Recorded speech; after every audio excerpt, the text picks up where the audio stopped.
नमस्कार दोस्तों। कभी कभी राजनीति खुद सरकार पर भी भारी पड़ जाती है और खास करके बिहार में इस बार जो प्रचंड बहुमत मिला एनडीए को, उसके बाद कभी कभी होता है कि सरकार किसी चीज को ज्यादा तवज्जो देती है तो उसका कितना साइड इफेक्ट देखने को मिलता है। आज उसी बात पर हम चर्चा करें कि आखिर वो साइड इफेक्ट है क्या। जी हाँ, एक बार फिर चर्चा का केंद्र बिंदु बना हुआ है नीट छात्रा कांड। देखिए, चर्चा केंद्र बिंदु पर आपको लग रहा होगा कि पता नहीं उस मामले को फिर एक बार आप बता रहे हो। नहीं, मेरा कहने का मतलब यह है कि सरकार जिस चीज को बहुत ज्यादा मतलब ऐसा लगे, अब देखिए ना कि नीट छात्रा कांड का अभी तक कोई स्पष्ट रहस्य तो समझ में आया नहीं लोगों को, लेकिन सरकार के खिलाफ कैसे कैसे परसेप्शन बन गए। और इसके लिए कोई जिम्मेवार आम आदमी थोड़े है, इसके लिए खुद सरकार जिम्मेवार है।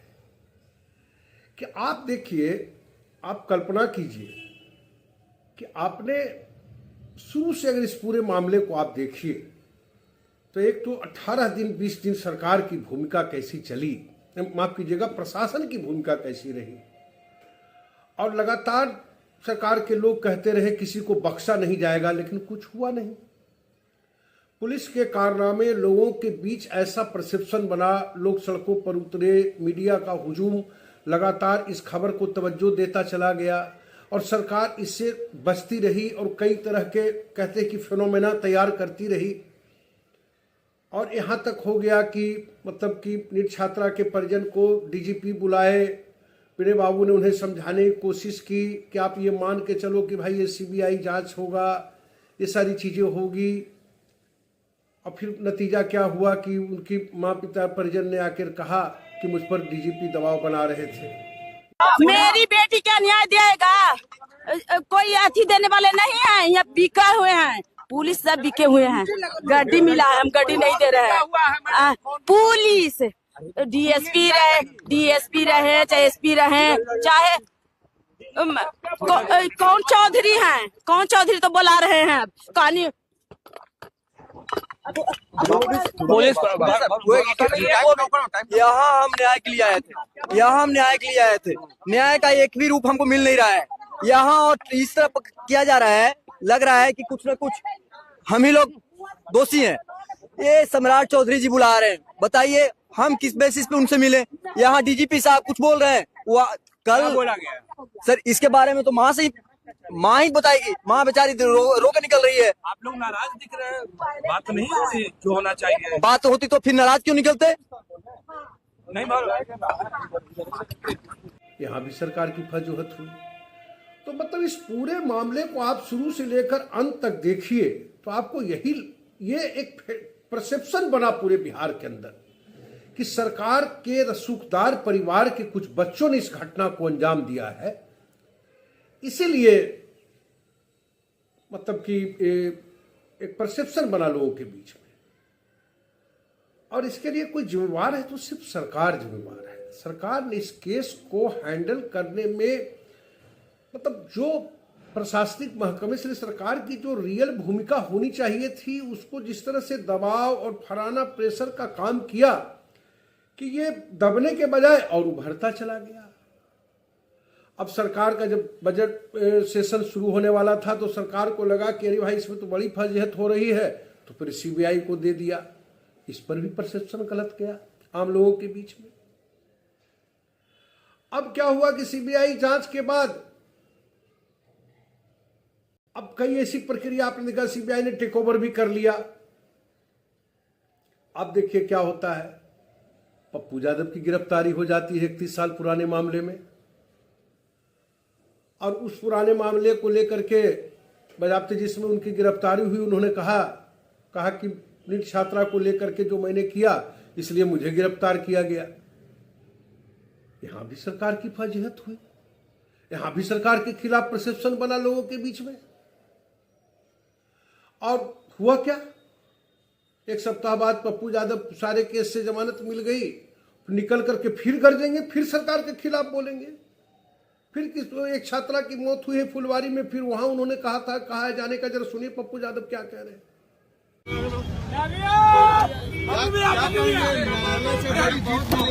न्यायालय के अलावा कोई उम्मीद है और जनता के अलावा कोई उम्मीद आपको मरवाने की घबराइएगा नहीं, पूरा बिहार पहली बार मुझे भगवान और सच्चाई पर से भरोसा उठा है। पहली बार इस तरीके से अपमानित किया जाता है। हम स्पीकर से मिलेंगे, अपना इलाज कराएंगे। खेमका की हत्या का उजागर करेंगे। मैं सम्राट बाबू से जानना चाहता हूँ, खेमका में किसकी पुलिस थी और खेमका को मरवाने में बेलाल को किसने हायर किया और खेमका के परिवार की कितनी भूमिका है, सबकी सीसीटीवी फुटेज जांच करेंगे। अब चिंता और रुपेश की भी और इनकाउंटर गलत हुआ था उसकी भी और खुलासे आप करने जा रहे हैं। करेंगे, बहुत करेंगे। बेटी की लड़ाई 100 बार मरवा दो गोली, मुझे कोई दिक्कत नहीं है, लेकिन साजिश पप्पू के साथ मत करो। आज भी फुलवारी में जो मामला हुआ, आप वहाँ जा रहे हैं? जी मैं जा रहा हूँ, अभी जा रहा हूँ। नीट मामला जो है आप सर, वो लड़ाई अंतिम तक पहुँचाऊंगा और हर बच्ची के न्याय के लिए।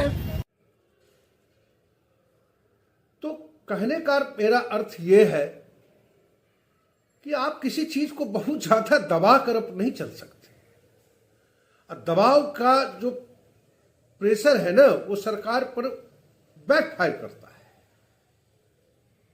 ये शायद मुझे लगता है इस पूरी घटनाक्रम में सरकार को ये समझ आ गया होगा, नहीं आया होगा तो मुझे लगता है कि इससे बड़ा बेवकूफ सरकार तो कोई हो ही नहीं सकता।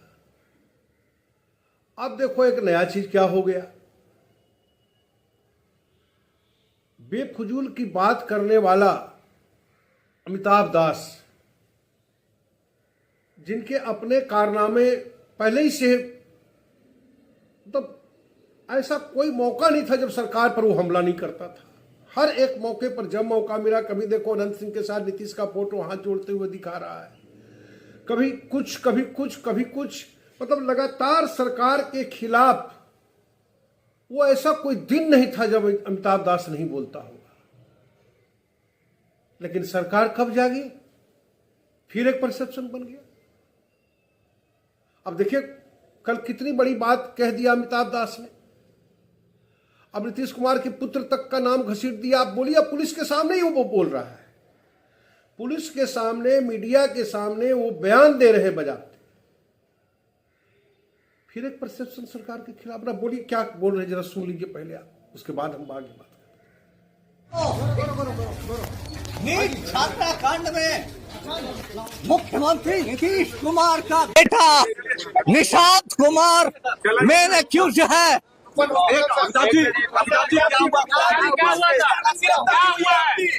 नीट छात्रा कांड में मुख्यमंत्री नीतीश कुमार का बेटा निशांत कुमार मेन एक्यूज है।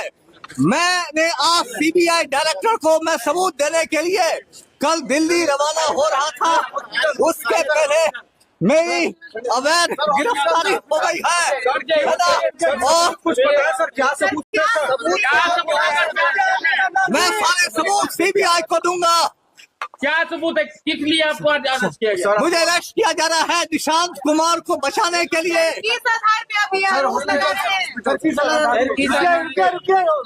रहा था, अभी मेरी हत्या की भी कोशिश की गई है। मुझे कोई चीज लगता है चुभा दी गई है। क्या हुआ? ऊपर इन लोगों ने मेरे में कुछ सामान इन लोगों ने रख दिए हैं और लगातार फोन पर आदेश आ रहा है कि निशांत कुमार को बचाना है, अमिताभ दास को गिरफ्तार करो। तो कहने का मतलब यह है कि आप इस व्यक्ति को तो कब गिरफ्तार हो जाना चाहिए था। ये फिजूल की बातें तो कब से ये कह रहा है। आज आपकी सरकार की नींद खुली, अब जाकर के इस आदमी की गिरफ्तारी हुई जो बेवजह बेफिजूल की बातें हमेशा करता रहा है। इसमें कहीं कोई दो राय नहीं। वो मानसिक रूप से कहीं ना कहीं अस्वस्थ है, मैं खुल के कह रहा हूं। आज हुआ फिर एक परसेप्शन बना सरकार के खिलाफ कि भाई ये देखो नीट छात्रा की बात बोला, उन्होंने बजाते बोला कि नीट छात्रा के मामले को मैं उजागर कर रहा था, इसमें मुख्यमंत्री नीतीश कुमार का पुत्र है, ये है वो है, और अब पूरा बाइट सुने ही। अब कल्पना कीजिए। तो मेरा कहने का एक ही मेरा मतलब है, सरकार ने इस मामले में जितने स्टेप उठाए वो सरकार के विपरीत काम किया और सरकार के खिलाफ एक नया फिनोमेना पूरे बिहार में तैयार हुआ कि सरकार इस मामले को दबाना चाहती थी और ये एक मैसेज गया बिहार के लोगों के बीच में कि सरकार के रसूखदार लोगों के पुत्र इसमें थे, उनको बचाने के लिए चीज हुआ। अब तो यहां तक चर्चा लोग कह रहे हैं कि सीबीआई को सौंपा ही गया था क्योंकि सारी एविडेंस मिटा दिए गए। एक पत्रकार सज्जन मुझसे कह रहे थे कि शिल्पी जैन हत्याकांड में जिस तरह से पूरे मामले की लीपापोती करके समाप्त करके सीबीआई को सौंप दिया गया, ठीक इसी तरह इस मामले को भी सौंप दिया गया। तो मेरा ज्यादा कुछ नहीं कहना। सदन के अंदर भी आपने देखा जिस तरह से सरकार के ने नीट छात्रा के मामले को कोई भी उठाए तो सरकार इस सवाल को गंभीरता से नहीं ली और न गंभीरता से न लेने की वजह यही हुआ कि पूरे बिहार में एक नया मैसेज गया कि सरकार, हालांकि नीतीश कुमार के रहते इस तरह के मतलब इस तरह का आज तक नहीं हुआ था जो इस बार सरकार के खिलाफ एक बड़ा मतलब कि एक ऐसा मतलब परसेप्शन तैयार हुआ गवर्नमेंट के खिलाफ कि ये सारे कारनामों की जड़ सरकार है और सरकार के ही लोग इसमें शामिल थे। ये किसी भी गवर्नमेंट के लिए सही नहीं कहा जा सकता। घूम फिर के आपने सारे वो काम किए और आपने प्रशासनिक महकमे के लोगों पर भी कोई कार्रवाई नहीं की। ये भी गलत परसेप्शन गया। 2 सस्पेंशन की प्रक्रिया हुई, कहानी खत्म। अरे पुलिस विभाग में तो सस्पेंशन एक साधारण सी बात है, इसमें नहीं क्या हो गई।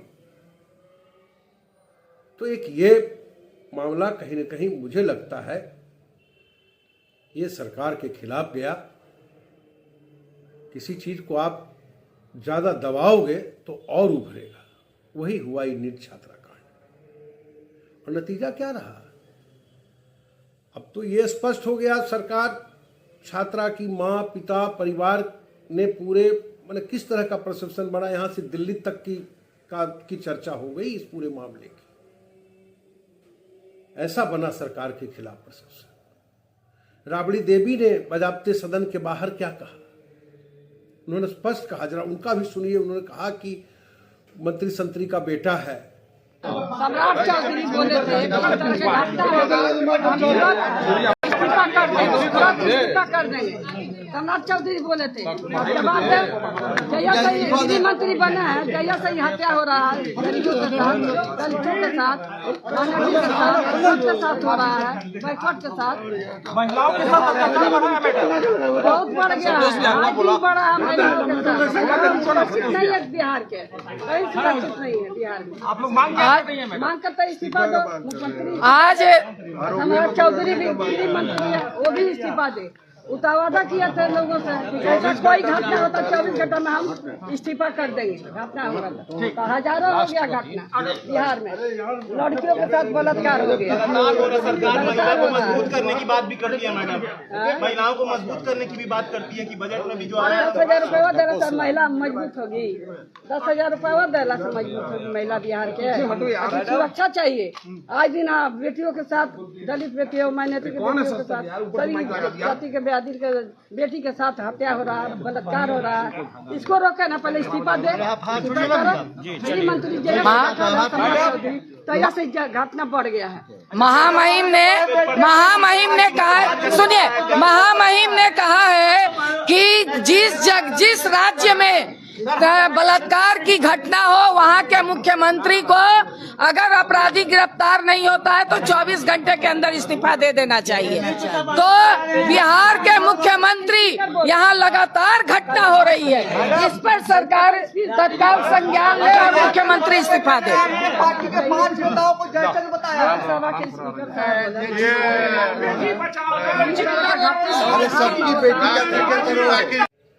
और सरकार की तरफ से जवाब आया कि राबड़ी जी बताएं कौन है, बताइए जरा सुनिए उन्होंने क्या कहा था सम्राट चौधरी ने कि राबड़ी जी बताएं। राबड़ी देवी ने कल एक बयान दिया नीट छात्रा मामले में कि इसमें मंत्री के बेटे इन्वॉल्व है, इसलिए सरकार पूरे मामले को लिपापोती कर रही है। कि विपक्ष राजनीति कर रहा है और श्रीमती राबड़ी देवी जी बिहार की मुख्यमंत्री रही हैं, इनसे ये उम्मीद नहीं था। अत्यंत ही दुर्भाग्यपूर्ण है। और सबसे बड़ी चीज है, यदि राबड़ी देवी जी को ये पता है कि कोई मंत्री का बेटा उसमें इन्वॉल्व है, नाम दे, नाम बताए, और यदि नहीं बता रही है राबड़ी देवी, इसका मतलब वो साक्ष्य को छुपा रही है। तो राबड़ी देवी जी को जनता के बीच में नाम बताना चाहिए, और मैं गारंटी देता हूं किसी भी मंत्री या मंत्री के बेटे का नाम आएगा तो 24 घंटे के अंदर जेल में डालने का काम करूंगा। कि कौन है वो मंत्री का बेटा? तो जिस तरह की राजनीति इन दिनों हुई बिहार में, विगत कुल 1 महीने का जिस तरह का खेल हुआ, वो निश्चित रूप से इसमें बिहार के प्रशासनिक महकमे की साख पर तो बट्टा ही लगा, सरकार के दामन पर भी छींटे पड़े हैं। बहरहाल मेरा कहने का मतलब यही है कि कोई परसेप्शन बनते देर नहीं लगी। सरकार को सजग और चौकन्ना रहने की ज़रूरत है, और किसी कोई तोहमत लग रहा है तो उसकी सफाई आप ऐसा दें ताकि लोग किसी चीज़ का परसेप्शन न बना ले। आज के लिए बस इतना ही, मिलेंगे किसी और खबर के साथ। तब तक के लिए आज्ञा दीजिए। कसवा 24 के लिए पटना से मृत्युंजय कुमार।